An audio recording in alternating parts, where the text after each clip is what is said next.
Contar com a sua atenção, pois eu creio que todos vocês se lembram de um profeta chamado Jonas. E quando falamos, Arthur, de Jonas, nos remete à baleia que engoliu Jonas, o peixe grande que engoliu, não é verdade, Sônia? Quando falamos de Jonas, lembramos logo da baleia. E Jonas, ele foi levantado por Deus para ir até a cidade de Nínive, para pregar para a cidade de Nínive, uma cidade que era muito má e perversa. Só que esta cidade, ela tinha, esse povo havia cometido tantos erros, tantos pecados, irmãos, que subiu, chegou a ter Deus. E quando chegou a Deus, Deus falou: Jonas, vai lá pregar para os ninivitas, para que eles mudem ou se arrependam, porque eu vou destruir essa cidade e todos os moradores de lá. E Jonas, irmãos, não quis ir. Quando nós lemos o capítulo ou o livro de Jonas, nós vamos ver Jonas resistindo. Jonas não quis ir, para aquela cidade apregoar, porque Jonas, irmãos, sabia e conhecia que aquele povo era mau, era perverso. E ele disse: eu não vou pregar para esse povo. Esse povo pode, Ronaldo, se arrepender e se converter. E eu, Jonas, quero que Deus venha destruir com toda a cidade. Mas aí Jonas passou por algumas situações difíceis, até que se voltou lá e foi para a cidade de Nínive pregar. Chegando lá, Jonas pregou, como vocês conhecem a história. Por 3 dias, irmãos, Jonas pregou diferente de mim. Eu prego querendo que as pessoas se convertam. Eu prego querendo que as pessoas se entregam sério a Deus. Só que Jonas pregou não querendo que ninguém se entregasse a Deus. Jonas pregava, mas no seu coração ele tinha em mente algo: eu não quero que eles me escutem, eu não quero que eles atentem para a minha pregação, eu quero que eles fiquem distantes, eu quero que eles continuem desobedecendo a Deus, para que Deus venha destruir eles. E vocês acreditam que toda a cidade veio se arrepender e se converter? Eles pararam. Falando: olha, nós vamos parar. O rei chamou toda a nação e falou: olha, vamos decretar aqui um arrependimento para as crianças, para os jovens, para todo ser humano, até os animais vão ficar de jejum, não vai comigo, né, Lisa? E a cidade se arrependeu. A cidade tendo se arrependido, o que aconteceu? Deus cancelou a sentença de destruição, porque arrependimento cancela a sentença de destruição. Só que Jonas, ele não ficou alegre com isso. Jonas era daquele tipo de Ananias, de Atos capítulo 9. Vocês se lembram que quando Saulo perseguia a igreja, assolava a igreja, fazia de tudo para destruir a igreja, e quando ele teve um encontro com Jesus e ficou cego, aí Jesus apareceu para Ananias e disse: Ananias, vai lá na casa de Judas, e Saulo está lá, ora por ele, para que ele seja curado. Ananias falou: não vou, Senhor. Muitos males eu ouvi deste homem, eu não vou lá fazer isso. Jesus falou: vai sim, porque para mim ele é um vaso escolhido. Ananias estava agindo da mesma forma que Jonas. Queria que o Senhor destruísse Saulo, porque Saulo também fazia o mesmo com o povo de Deus. E nós vamos ver que o livro de Jonas, irmãos, vai nos ensinar e nos mostrar que a graça e o perdão de Deus pode alcançar o mais vil pecador. A graça de Deus pode alcançar o mais terrível ser humano da face da terra. É por isso que o Romanos 5:20, Paulo diz que aonde abundou o pecado, superabundou a graça de Deus. Nós vamos ver que esse povo, os ninivitas, que era tão mau e perverso, agora, depois da mensagem de Jonas, se arrependeu. Se arrependeu significa que parou de pecar, mudaram de vida. Só que eles não continuaram dessa forma. Passado anos, tempos, Olha os ninivitas fazendo tudo novamente. Olha os ninivitas, velho, operando tudo, realizando tudo que fez no passado. E vocês pasmem, eles agora, Mariane, estavam fazendo pior. Os ninivitas, irmãos, depois que Deus perdoou e depois passado o tempo, eles estavam cometendo atrocidades. Sabe o que eles faziam? Os historiadores dizem que eles invadiam as cidades. Eles decapitavam os homens. Eles pegavam as mulheres e estrupavam. As crianças que eram inocentes, eles matavam. Eles pegavam alguns prisioneiros e levavam como cativo. Chegavam lá, colocavam para trabalhar, irmãos, dia e de noite. E sabe o que eles faziam? Eles vazavam os olhos dos seus escravos, furavam para eles ficarem cegos. Os que conversavam, eles cortavam as línguas, irmãos. Eles eram perversos, eles eram terríveis, irmãos. Então o povo que desfrutou da graça e do perdão de Deus, que Jonas foi pregar, agora se afastou, voltou a praticar tudo de novo. E agora o que fazer? É nesse contexto que nós vamos adentrar no capítulo 1. Vamos meditar nesses versículos expositivos. Naum é um profeta após o livro de Jonas. Jonas profetizou sem querer que o povo se arrependesse. O povo se arrependeu. Depois o povo voltou a praticar tudo novamente. E pior, agora Deus levantou o profeta Naum para essa mesma nação, João. E o livro do profeta Naum começa a dizer assim, ó, peso de Nínive, ou sentença de Nínive. A mensagem estava vindo de Deus aos ninivitas. E esta mensagem, irmãos, o texto começa a falar sentença ou peso, algumas Bíblias. Seria pesada, seria uma sentença contra aqueles que haviam desprezado o perdão e a graça de Deus. Por isso que começa o versículo um peso de Nínive. E mensagens de Deus, irmãos, de verdade alegram o nosso coração, a nossa alma. Ouvir as mensagens de Deus, irmãos, traz paz para o nosso espírito. Quando ouvimos mensagens vindas de Deus, nos faz bem, nos traz segurança, nos faz pessoas amadas. Em contrapartida, vai ter momentos que poderemos ouvir mensagens de Deus, mensagens que vêm do céu, que vai estremecer com o nosso corpo, que vai abalar com a nossa alma, que vai nos deixar agitados, irmãos. Nem sempre as mensagens que vêm de Deus vai nos fazer sair do templo sorrindo, ficar alegre o dia todo. Às vezes Deus vai falar conosco que vai nos dar uma sacudida mesmo. Esta mensagem veio de Deus para o profeta. E que profeta seria esse? O texto vai falar, o versículo 1. Peso de Nínive, livro da visão de Naum, o Eucosita. Eucosita está falando de um povoado que ficava localizado no sul de Judá. Era a origem de Naum, do profeta. Irmãos, preste atenção junto comigo, irmão Cristiano. Naum significa conforto e consolo de Deus. Como, Igor? Uma mensagem de peso, uma mensagem de sentença. E Deus levantou um homem que tem um nome de conforto, de consolo. Como é que um homem que significa consolo e conforto vai trazer uma mensagem tão pesada, uma mensagem tão terrível? Irmãos, a mensagem era pesada para os ninivitas. A mensagem era uma sentença para o povo mau, mas para o povo de Deus era um consolo e um conforto da parte de Deus.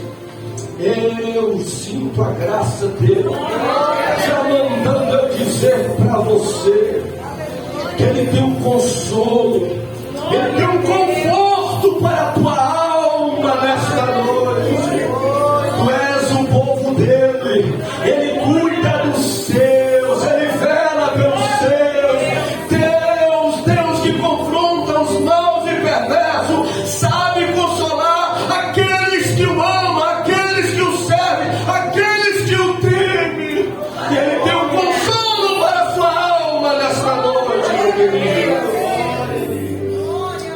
vamos ver que o povo de Deus estava sofrendo, sofria muito na mão desse povo mau e perverso.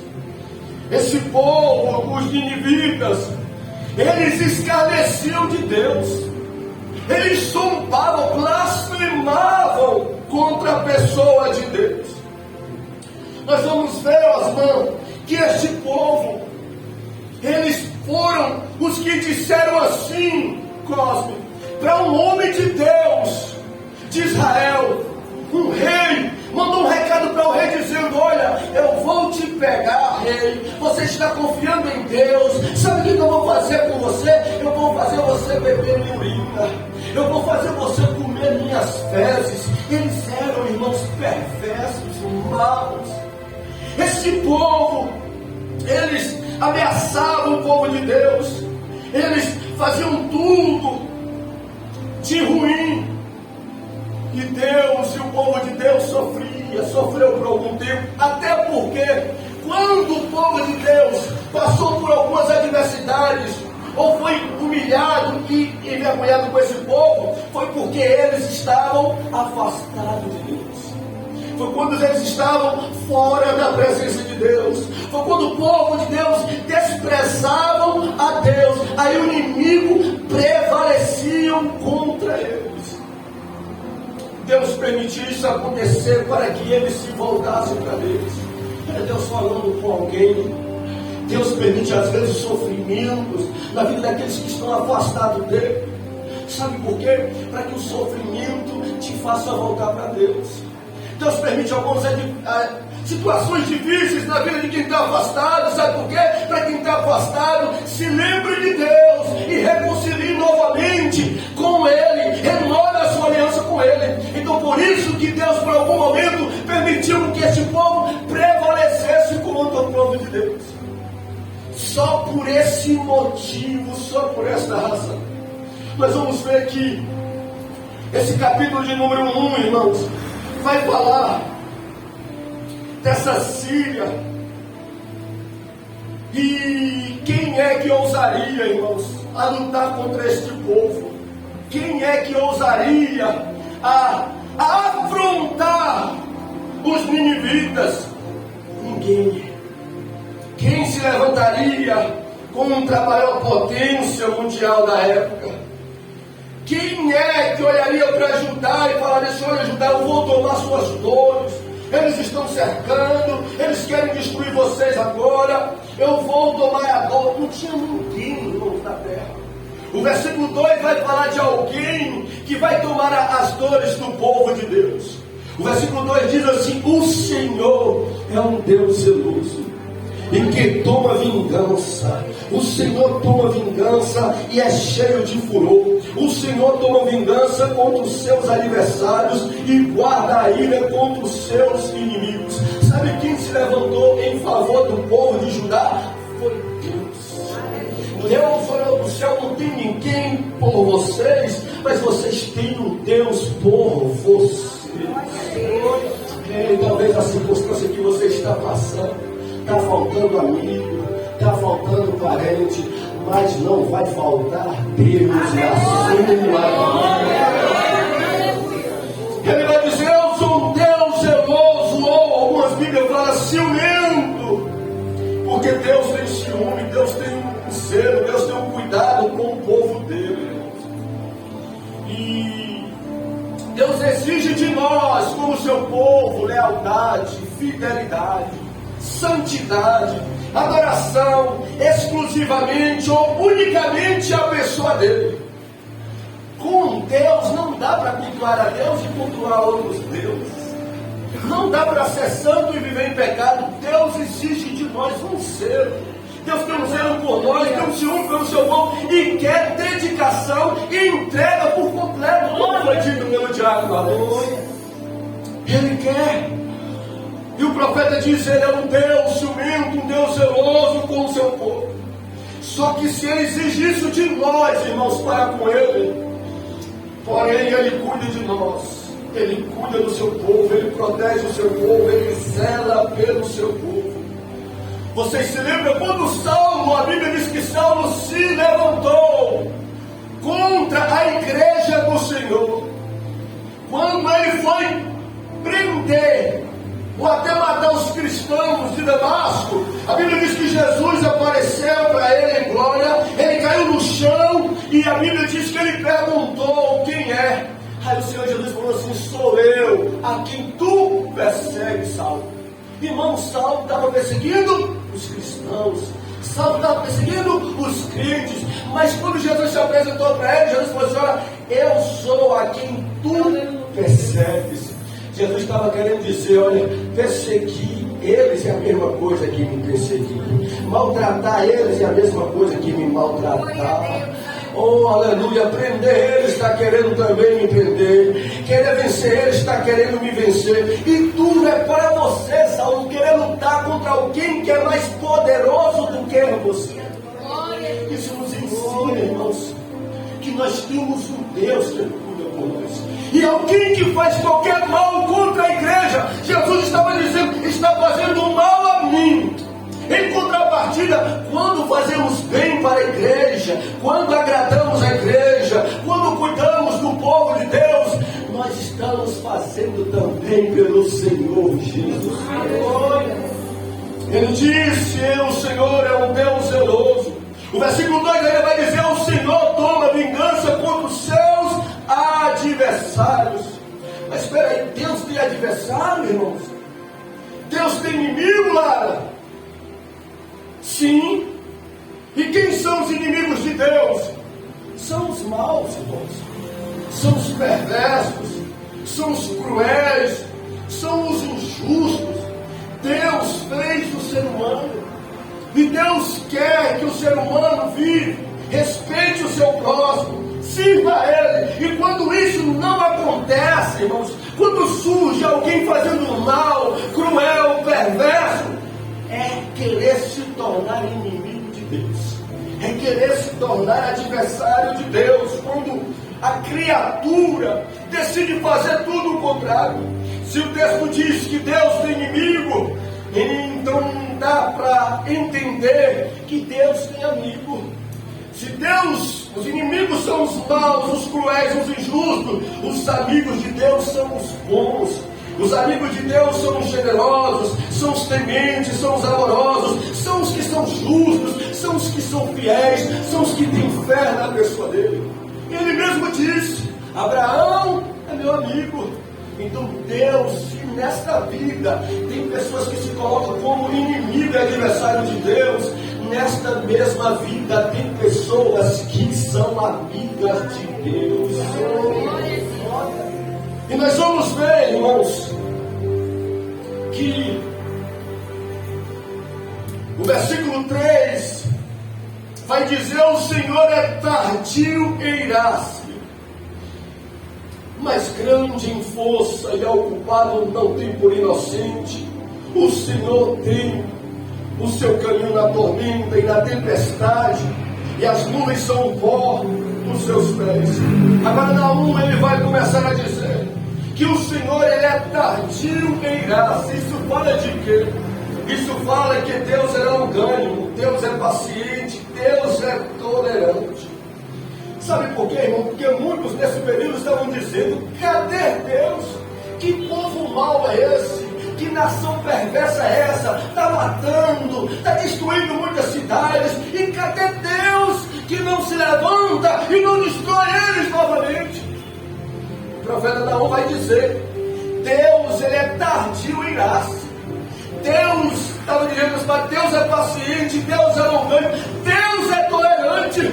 Às vezes nós nos pegamos com esses questionamentos quando ligamos a televisão, quando ficamos sabendo de homens na nossa época, de pessoas no tempo em que vivemos, estão, irmãos, prevalecendo, permanecem ainda, irmãos, fazendo atrocidades, cometendo injustiças, e às vezes algumas pessoas perguntam: cadê Deus que não faz nada? Cadê o Senhor que não age? Por que tal pessoa está tanto tempo fazendo isso e continua impune? Tantas autoridades cometendo injustiça e continuam impunes. A resposta está aí para você, a resposta está aqui para nós. O profeta diz: Deus, ele é tardio em irar-se. Irmãos, se Deus não fosse tardio em irar-se, nenhum de nós estaríamos aqui nesta noite. Se Deus não fosse longânimo, nenhum de nós estaríamos sentados nesta cadeira. Se Deus não fosse paciente, nós todos já teríamos sido fulminados. Iríamos errar, iríamos pecar, e Deus mataria na hora, morreria na hora.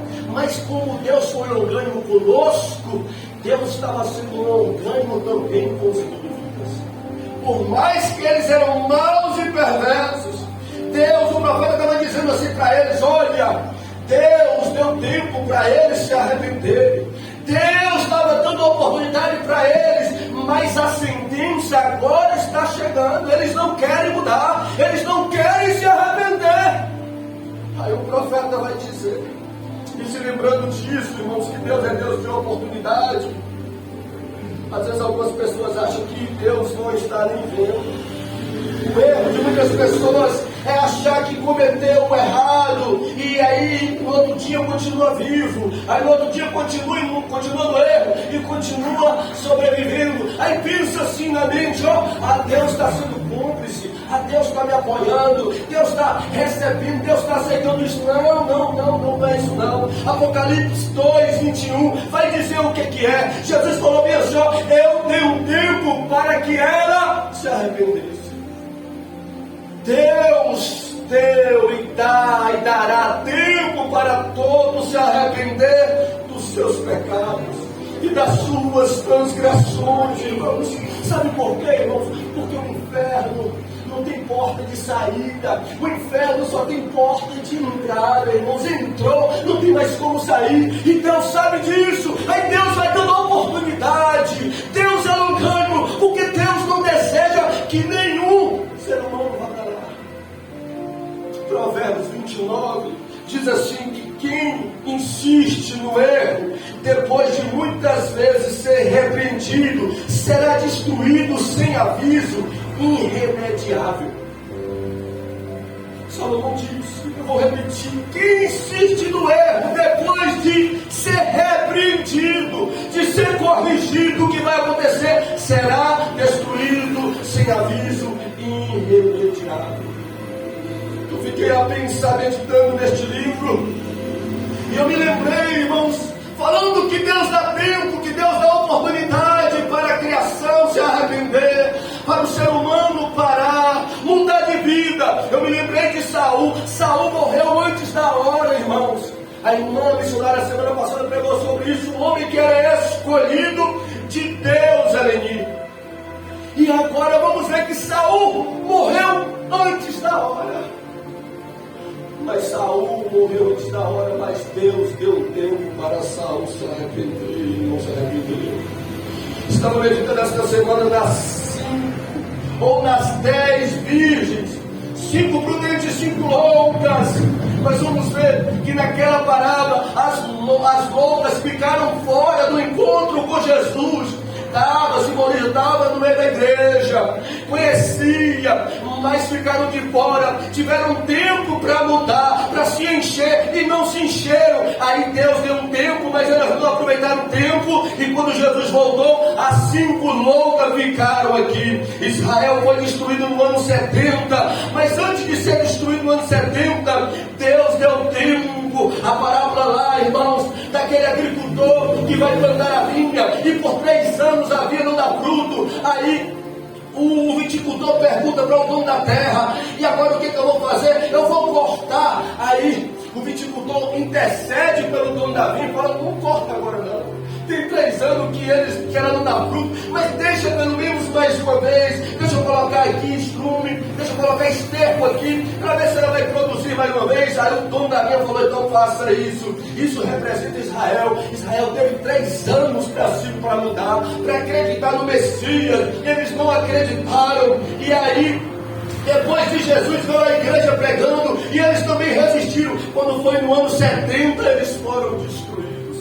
mas teve tempo para se arrepender e não se arrependeu. A geração de Noé também foi consumida, mas antes de ser consumida, aquela geração, irmãos, eles tiveram tempo para mudar e para se arrepender. Mas Noé fazendo a arca, eles resistiram, eles não acreditaram, até que veio o dilúvio. Porque não falar de Sodoma e de Gomorra, que foi dizimada, mas antes de ser dizimada aquela cidade, eles teve tempo para mudar, para se arrepender, e não quiseram. Porque não falar no Novo Testamento de Ananias e Safira, que foram fulminados, irmãos, diante de Pedro, mas tiveram tempo para não tentar enganar o Espírito Santo. Então creia, irmãos, que Deus, Ele é um juiz, mas é um juiz justo. Quando acontece de alguém, irmãos, que seja uma pessoa individual, seja uma cidade, seja uma nação, seja julgada por Deus, nunca ousa falar que Deus foi injusto, porque provavelmente Deus deu tempo para esta pessoa, ou esta cidade, ou esta nação se arrepender. Ele é um juiz justo, Ele é um juiz longânimo, Ele é um juiz paciente. Ele deu tempo para ele se arrepender. Ele dá tempo no tempo presente para nós se arrepender, e Ele dará tempo no futuro para outros se arrependerem, porque Ele é um juiz justo, irmãos. Porém, no versículo 3 ainda vai dizer: Ele, porém, o culpado não tem por inocente. Deus, o texto vai dizer, porém o culpado ele não tem por inocente. Eu fiquei a pensar e me lembrei dos estados do nosso irmão Diácono Guel. Eu vi essa semana, ele postou de um homem que foi prejudicado, foi condenado injustamente, não foi isso? Condenado injustamente, ficou alguns anos preso, depois da justiça descobriu que ele era inocente, Fábio. E aí soltou o homem, só que era tarde. O homem havia perdido a sua carreira profissional e estava acabado. Só que o texto diz assim, ó, Deus com Deus é diferente. O culpado, Deus não tem por inocente. Se os tribunais falham, erram, cometem injustiça, irmãos, condenando inocente, absolvendo quem é culpado, com Deus é diferente.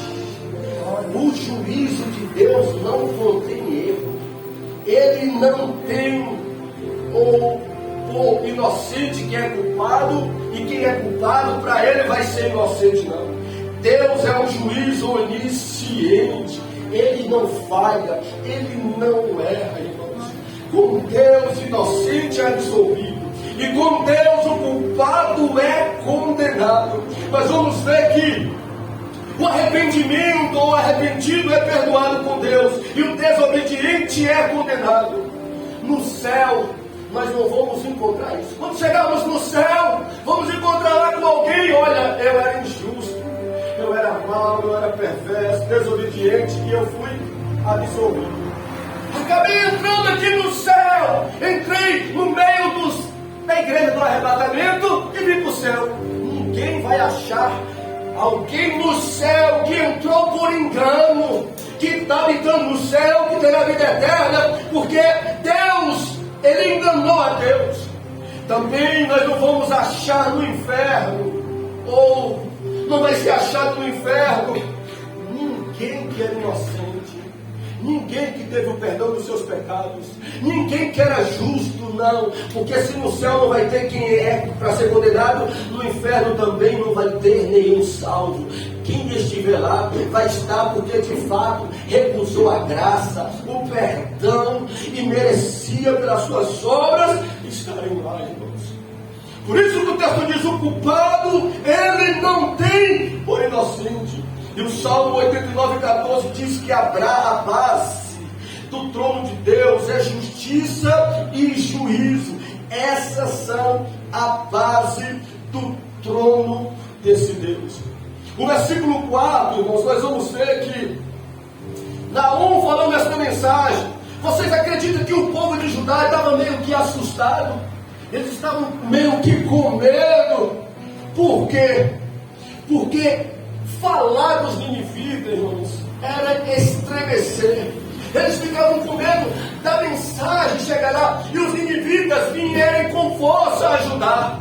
Então, ao invés deles ficarem se sentir consolados, eles estavam apreensivos. ficaram tensos. Por quê? Porque o adversário deles era grande, era poderoso, era forte, era potente, era temido. Então mexer com os ninivitas, com a Síria, irmãos, todo o país da época estremecia, tinha medo, se sujeitava pelo poderio e grandeza deste país. Aí Naum vai falar agora algo interessante. Lá a cidade de Nínive era uma cidade intransponível, tinha um exército poderoso, numeroso. Aí, por isso que vem os versículos 4 ao 6, aonde eu vou ler. Naum, sabendo que o povo estava com medo do poderio, da grandeza do inimigo. Aí Naum agora vai falar: Senhor, eu quero que vocês me escutem. Eu não vou falar do poder do inimigo. Eu não vou trazer hipócrita para o adversário. Vocês estão com medo dele. Eu vou falar de alguém aqui para vocês. Aí Naum chega a dizer assim: ele repreende o mar e faz secar, e esgota todos os rios. Ele desfalece Bazã e o Carmelo, e a flor do Líbano se murcha. Versículo 5: diante dele, não é diante da Síria, os montes tremem perante a ele, e os outeiros se derretem. É diante de quem eu estou falando para vocês, Judá. O profeta dizendo: a terra, aleluia, os montes perante ele, os outeiros se derretem, e a terra se levanta na sua presença, sim, o mundo e todos que nele habitam. Aí Naum diz assim: ó, quem parará diante do seu furor? Quem subsistirá diante do ardor da sua ira? A sua cólera se derramou como fogo, e as rochas foram por ele derribadas. Não, agora traz a mensagem. Vocês estão com medo deles? Eu vou falar da grandeza do nosso Deus aqui.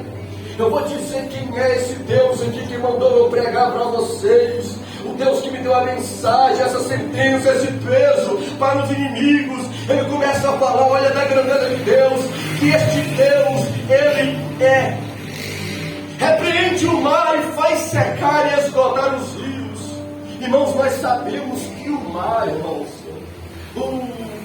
os ventos e o mar são fenômenos, né, naturais, a natureza. O homem não pode controlar, o homem não pode deter. A irmã Liana ainda me fez lembrar ontem do evento que teve aqui em Tapetinga, alguns anos atrás, que veio um vento forte, irmãos, e que passou em Tapetinga, derrubou casas, derrubou muros, não teve nada para resistir àquele vento. E ele agora está falando aqui do mar. Quem é o ser humano? Quem é o homem para deter a força da natureza? O mar, quando se levanta com fúria, quando tem os maremotos, irmãos, e o mar invade cidades, não tem muro, não tem prédio, não tem nada que consegue deter a fúria do mar, irmãos.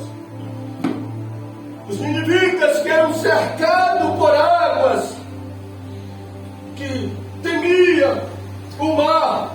Agora o profeta disse: o Deus a que eu estou pregando, ele repreende o mar, e ele faz o mar se secar, os rios se secar.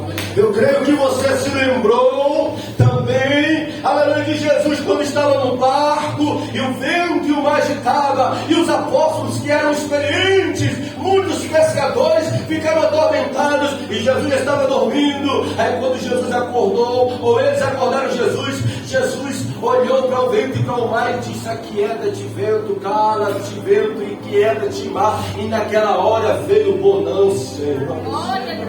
Jesus acalmou o vento, Jesus acalmou o mar. Deus tem o poder para controlar todos os fenômenos naturais da natureza, coisa que eles não tinham. Então o profeta começou a falar da grandeza de Deus. Ele diz assim: ele desfalece Bazã, versículo de número 4, e o Carmelo. Bazã e o Carmelo era uma terra forte, frutífera. Só que o profeta diz: está vendo essa terra aí frutífera? Se Deus quiser, Deus tira a força dessa terra. Essa terra fica não consegue produzir. Ele vai dizer: a flor do Líbano murcha, A flor do lírio é uma flor resistente, que consegue vencer estações sem murchar. Aí ele está dizendo só que com Deus é diferente. Se as estações não conseguem murchar a flor do lírio, Deus faz com que ela murcha. Os montes perante ele se derretem. Isso fala da grandeza, da força dos montes. Aí o profeta vai dizer: o monte é grande, é forte para os seres humanos, mas para Deus, diante de Deus, os montes se derretem diante da presença dele. Aí o profeta vai dizer que eles não precisavam ficar assustados, porque Deus é maior. Deus tinha o poder para vencer aquele povo, aquela nação que era forte. Entrar naquela cidade, irmãos, que os exércitos não conseguiam entrar. O muro daquela cidade era em torno de 30 metros de altura. Antes do muro tinha uma vala de 18 metros de profundidade. Passava 3 carros em cima do muro. Eles se sentiam tão seguros, irmãos, como que não tinha exército para invadir a cidade deles.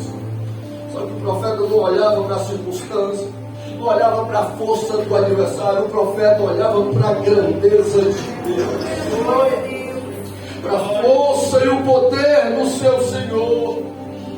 Só que, falando isso, alguém pode sair ou se sentir assustado, porque, irmãos, eu prego sobre o amor de Deus. Preguei já e prego sobre o amor, sobre a fidelidade, a generosidade de Deus. Só que Deus também é justiça e Deus é juízo.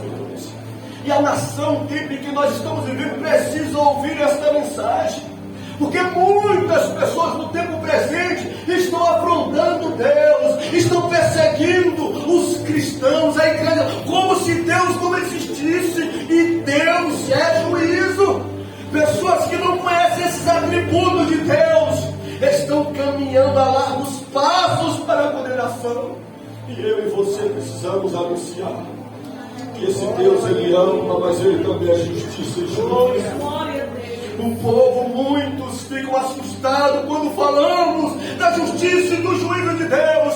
Porém, irmãos, em contrapartida, o versículo 7 vai dizer assim: o Senhor é bom, uma fortaleza no dia da angústia, e conhece os que confiam nele. Talvez eu pense que alguns de Judá ficaram igual a alguns de vocês aqui, ao me ouvir.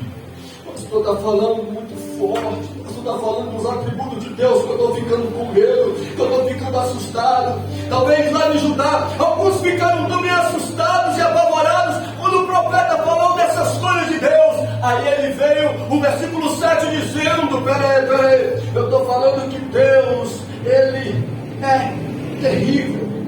Ele é terrível sim para os inimigos, para os seus adversários.